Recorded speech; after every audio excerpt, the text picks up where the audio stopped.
ఓం శ్రీ మాత్రే నమః. ఓం శ్రీ గురుభ్యో నమః. కామాక్షి కామదాయిని. కామాక్షి స్వరూపమునకు లలిత స్వరూపమునకు అభేదము. దక్షిణ భారతదేశం మొత్తం మీద ఉన్న ఒకే ఒక మోక్షపురి. ఎంతో గొప్పదైన కాంచీ పట్టణంలో విజయం చేసి ఉన్న కామాక్షి అమ్మవారు అపారమైన శక్తి స్వరూపురాలు. ఆ క్షేత్రంలో నిరంతరం అమ్మవారి శక్తి వైభవమును కాపాడే క్షేత్ర పాలకుడు అయ్యప్ప స్వామి. వారాహి దేవాలయము, రాజశ్యామల దేవాలయము ఏకకాలంలో చూడటానికి వీలైనది ఒక్క కాంచీ క్షేత్రం మాత్రమే. ఆ క్షేత్రమునకు అంత వైభవం ఎందుకు వచ్చింది?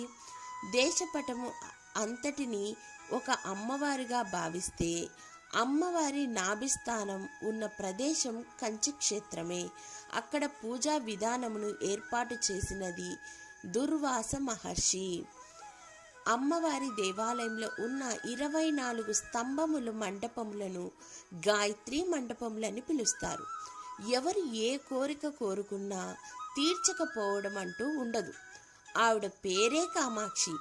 అక్షి అంటే కన్ను, కా అంటే బ్రహ్మశక్తి, మా అంటే విష్ణుశక్తి. ఆవిడ పాదములు పడిన వారికి సరస్వతి కటాక్షము, ఐశ్వర్యము ఏది కావాలంటే అది లభిస్తుంది. కామాక్షి అమ్మవారికి ఇంకొక పేరే కామకోటి. కోటి అనగా హద్దు, కామము అనగా కోరిక. ఆవిడ సరస్వతి శక్తి, లక్ష్మీ శక్తి, పార్వతీ శక్తి, 3 శక్తులు ఉన్న మూలపుటమ్మ. ఏదైనా ఇవ్వగల ఆమె కామదాయిని.